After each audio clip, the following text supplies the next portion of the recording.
பெற்றெடுத்த தாய்க்கும் தத்தெடுத்த தமிழுக்கும் என் முதற்கண் வணக்கங்கள். நம்ம இன்னைக்கு எதை பத்தி பார்க்க போறோம்னா, விநாயகர் சதுர்த்தி எப்படி உருவானது?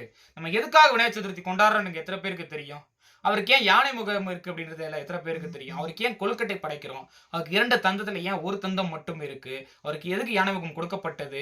என்ன காரணத்துக்காக கொடுக்கப்பட்டது? அப்படின்றதெல்லாம் நம்ம இதெல்லாம் தெரியாமயே நம்ம என்ன பண்ணிட்டு இருக்கோம்? விநாயகர் சதுர்த்தி அப்படின்ற ஒரு விழாவை நம்ம கொண்டாடிட்டு இருக்கோம். அப்படி போய் அதுக்கான காரணம் என்ன அப்படின்றத நம்ம இந்த வீடியோல பார்க்கலாம். எளிமையா ஒரு சிறுகதையின் மூலமா நம்ம அத பார்க்கலாம்.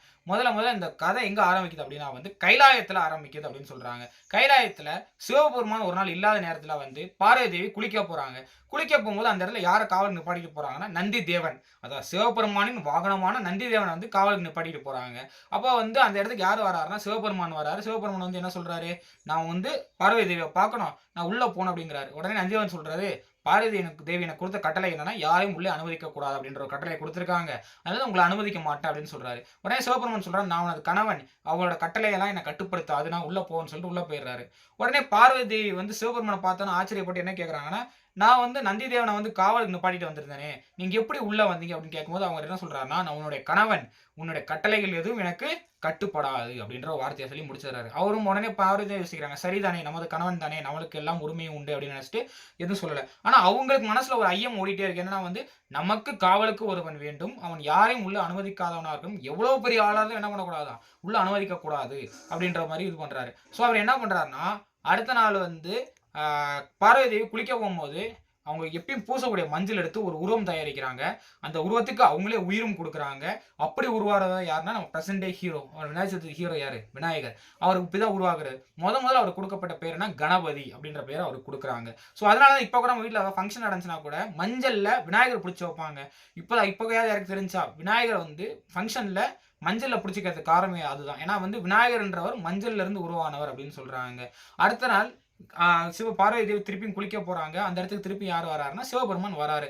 சிவபெருமான் என்ன சொல்றாரு அப்படின்னா, நான் சிவபெருமான் கூட யாரெல்லாம் வராங்க, தேவர்கள் வராங்க. என்ன சொல்றாங்கன்னா, நாங்க பார்வதி தேவியை பார்க்கணும், ஒரு முக்கியமான விஷயமா பார்க்கணும்னு சொல்றாங்க. உடனே கணபதி சொல்றாங்க, என் தாயார் நீராடி கொண்டிருக்கிறார், நான் உள்ளே அனுமதிக்க கூடாது என்று எனக்கு கட்டளை இட்டுள்ளார் அப்படின்னு சொல்றாங்க. அது என்னன்னா, என்னோட தாயார் உள்ள குளிச்சிட்டு இருக்காங்க, நான் யாரையும் உள்ள விடக்கூடாதுன்றது எனக்கான கட்டளை, நான் யாரையும் உள்ள விட மாட்டேன் அப்படின்னு சொல்றாரு. உடனே சிவபெருமான் கோவப்பட்டு தேவர்கிட்ட என்ன சொல்லிட்டு போறாருன்னா, இந்த சிறுவனை இங்க விரட்டி அடிங்க அப்படின்னு சொல்றாரு. உடனே தேவர்கள் விரட்டி அடிக்க முற்படுறாங்க. அப்போ விநாயகர் என்ன பண்றாங்க, உள்ளே விட மாட்டேங்கிறார். அவங்கள எதிர்த்து போர் செஞ்சு எல்லா தேவரும் துரத்து ஏறாரு. இதனால கடும் கோபம் அடைந்த சிவபெருமான் என்ன பண்றாரு, தன் கையில் இருந்து திருசூலத்தை எடுத்து விநாயகரோட தலையை துண்டிச்சிடுறாரு. துண்டிச்ச உடனே அங்கிருந்து சவுண்டு கேட்டு ஓடி யார் வராங்கன்னா, பார்வதி தேவி வராங்க. என்ன சொல்றாங்கன்னா, இவன் நான் உருவாக்கிய மகன், என் மகனை கொன்றுவிட்டல், என் மகனை தாங்கன்னு ஆக்ரோஷமா கத்த ஆரம்பிக்கிறாங்க. உடனே சிவபெருமான் என்ன சொல்றாங்க, எல்லாம் எனக்கு தெரியும். உடனே சொல்றா, பிரம்மா கூப்பிட்டு என்ன சொல்றாங்க, இவனுக்கு உயிர் கொடுங்க அப்படின்னு சொல்றாராம். உடனே பிரம்மா என்ன சொல்றாருன்னா, அசுர குலத்தை எல்லாத்தையும் கூப்பிட்டு வடக்கு திசையில் தலை வைத்திருக்கும் ஏதாவது ஒரு குழந்தையின் தலையை எடுத்து வாருங்கள், அவனை வைத்து இவனுக்கு பழைக்க வைக்கலாம் அப்படின்னு சொல்றாரு. வடக்கு திசையில தலை வச்சிருக்க ஏதாவது ஒரு குழந்தையோட தலையை எடுத்துட்டு வாங்க, அவரோட தலையை வச்சு இவரை நான் உயிர் பழைக்க வச்சிடறேன் அப்படின்னு.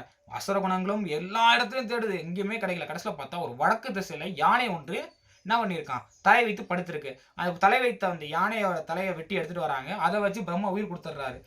பார்வதி தேவி கேட்குறாங்க, என்ன சொல்ல, அழகான ஒரு குழந்தை முகமாக இருந்த என் மகனுக்கு யானை முகத்தை கொடுத்து விட்டீர்கள் அப்படின்னு கேட்கும் போதுதான் அப்போதான் சிவபெருமான் சொல்றாராம், ஒரு அரக்கன் இருக்கான். அந்த அரக்கன் என்ன பண்றான் அப்படின்னா, என்கிட்ட வரம் வாங்கிட்டான்.